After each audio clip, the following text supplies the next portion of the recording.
Welcome to Five Fires YouTube. Today we're going to be talking about some breaking news that has occurred for California state guidelines allowing out-of-state guests in theme parks. Not already follow me on Instagram, you can follow me on Instagram at the Calibet. Please subscribe, hit the like button, fire it up. I'm the main host, Mondo. Let's do this.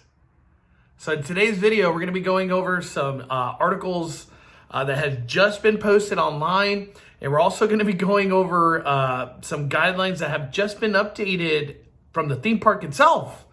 And what we're going to be talking about today is fully vaccinated out-of-state guests may be able to visit Disneyland for reopening. This is huge news. I know a lot of people have been very upset with the out-of-state rule and the whole controversy about only Southern California people can visit Disneyland, you know. But there's been a lot of big updates today, and that's what we're going to go over. We're about to fire up an article from Blog Mickey. So the title is I was reading, fully vaccinated out-of-state guests may be available to visit Disneyland for reopening. Also, you guys should follow blogmickey.com. I'll put a link in the description of this video, so you guys can definitely check this out and put it as one of your favorites. Blogmickey.com is up to date with everything breaking when it comes down to Walt Disney World, and a lot of the Disneyland news that's big is also reported here as well. So this is a very, very good website. All right, let's get it going. As we continue to try and follow the rather complicated blueprint for a safer economy reopening planned for Disneyland in California, it appears that recent update to the guidelines should allow out-of-state guests to visit Disneyland. An update to the blueprint that was published yesterday says that fully vaccinated persons from out of state may visit or attend activities or events that are restricted to in-state visitors. And that phrase right there, that one sentence, is the big game changer of this all. According to the released theme park reopening guidance, only in-state guests are allowed to visit Disneyland while the tier system is in place. But the wording above would suggest that guests who are fully vaccinated would be treated the same as in-state persons. So that wording is huge. Let me read it one more time. Fully vaccinated persons from out of state may visit or attend activities or events that are restricted to in-state visitors. Whoa, this is just breaking news, and I'm glad that we could cover this today because we've got so many people wondering about this subject right here. All right, here's how the Center of Disease Control and Prevention defines fully vaccinated individuals. 2 weeks after their second dose in a 2-dose series, such as the Pfizer or Moderna vaccines, or 2 weeks after a single dose vaccine, such as Johnson & Johnson Janssen vaccine. Current guidance of Disneyland website still says that attendance is limited to in-state visitors, but it seems that the state of California will treat fully vaccinated individuals the same as in-state residents. Wow, that is just breaking news. Breaking news. And this is all information that's happening right now. So as more time goes on, we're going to be covering this more in detail as well. Some of the things that I wanted to talk about is how Disneyland tickets have been going. Today's April 20th, and it looks to me that April 30th is still available for DCA only. For the longest, it did say Park Hopper was needed, but you would have to have started from DCA to then go Park Hop at 1 o'clock into Disneyland, if capacity allows it. That's a big thing.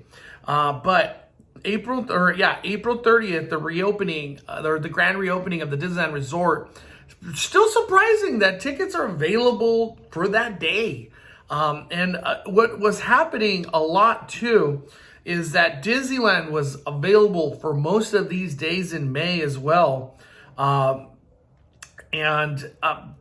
this news has broke, we started seeing a lot of these days finally going and not being available for Disneyland.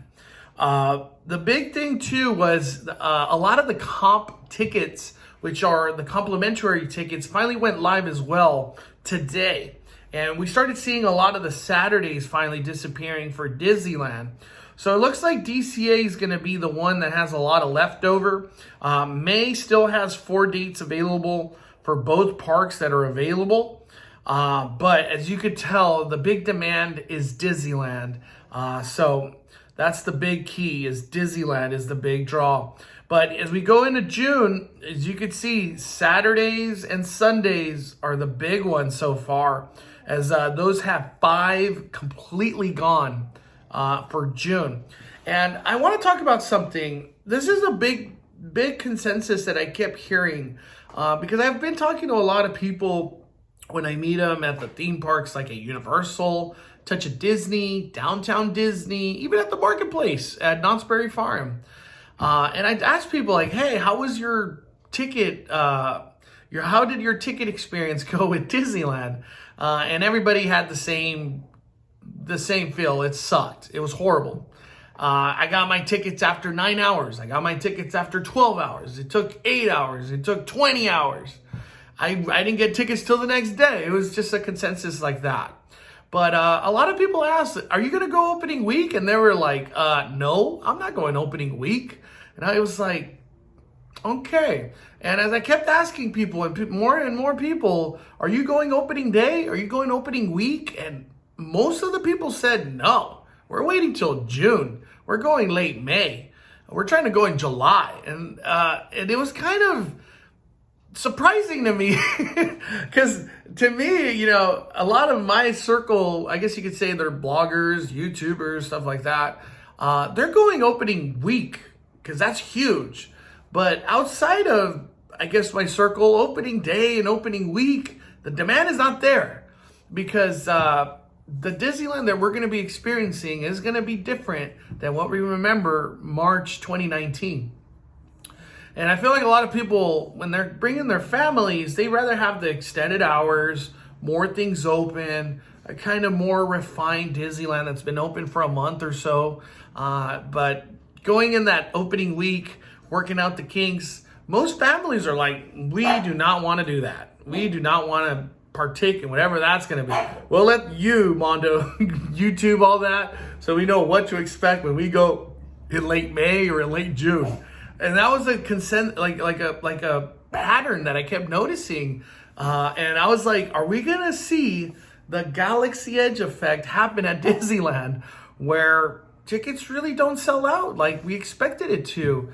And especially when the out-of-state people weren't allowed to buy tickets or not allowed to come during this time. So as I was saying, the Galaxy Edge effect, are we going to see Disneyland really not sell out like we all thought it was going to be? Is the demand really there?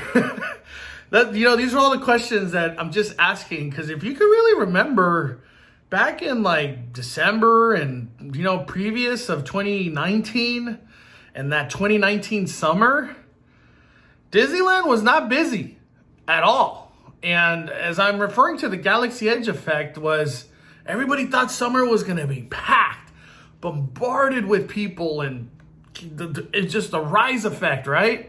And it never came to fruition. We started seeing a little bit more demand kind of February, March, but what is it going to be, something that was sustained throughout the rest of the year of 2020? I don't know. Who knows? But I'm wishful for a magical Disneyland, and I'm excited for April 30th as Five Fires YouTube will be there covering it all. But it's up to be seen if these dates keep selling out or if they don't keep selling out. We'll see.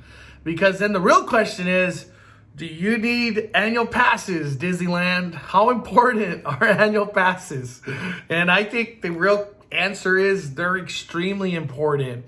It's what keeps the demand high at all times. But we'll see how this whole ticket system goes, where the only way you could go is by purchasing tickets either in a multi-day or a one-day. This is a really different time of Disneyland right now that we're going through. But I am excited. I'm staying optimistic that we get passports or annual passes at some point in the near future. And hopefully they're awesome. But all right, so that is it. I just wanted to show that the demand for tickets, in my opinion, is really not there. Especially when you think about this whole 1 year worth of demand that just couldn't go to Disney. And then now that everything's kind of unveiled and the way things have fallen with annual passes being sunsetted, now we're in this whole tier system of tickets and reservations. I don't know. Is the Galaxy Edge effects coming one more time at Disneyland? That is the question that I'm asking. Post in the comments. What do you guys think about that question? I really feel there's some validity to that. And there's one more thing I want to go over. So this whole change about what is an in-state resident, the in-state resident is what they're calling it. So these updates with the vaccine are coming big and very impactful. Now that so many people are getting vaccines with their second dose, so they're fully vaccinated. This is the website from Seaworld themselves. And I went to the frequently asked questions and they have updated this already. So it says, important park update. SeaWorld San Diego is now operating as a theme park with rides, indoor and outdoor animal exhibits, and outdoor live animal presentations with physically distanced seating. Per state Rona restrictions, attendance is limited to California in-state visitors. There we go again. California in-state visitors. And now out-of-state visitors will be required to show proof of completed Rona vaccine or a negative Rona test taken within 72 hours of the park visit, required for guests 3 and up. Guests may also be asked to present proof of residency upon entry. Party sizes may not contain more than 3 households. To adhere to capacity guidelines and for health and safety of our animals, employees, and guests, reservations and proper face coverings are required to enter the park.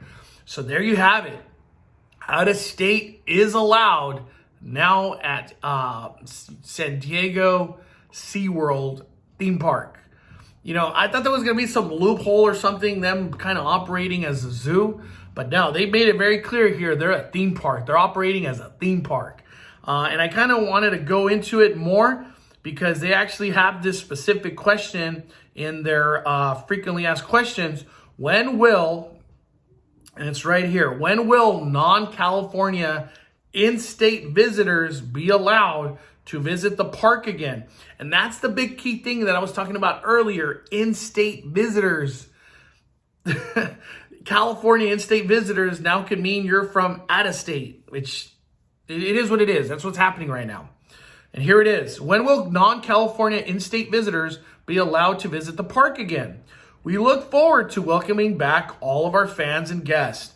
Per state Rona restrictions, out-of-state visitors are allowed to visit the park with proof of vaccination or a negative Rona test dated within 72 hours of a visit.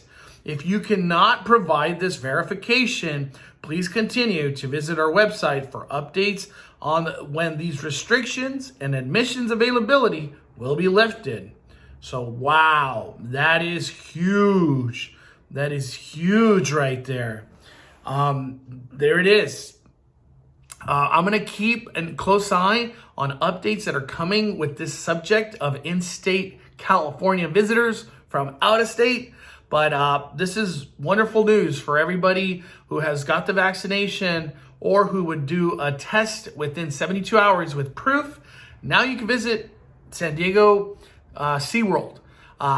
We're going to keep a close eye and see what gets updated with Disneyland and Knott's Berry Farm, Six Flags, Universal Studios Hollywood, maybe they start making these moves soon, because this is all things that have been updated in the blueprint of a safer economy and reopening.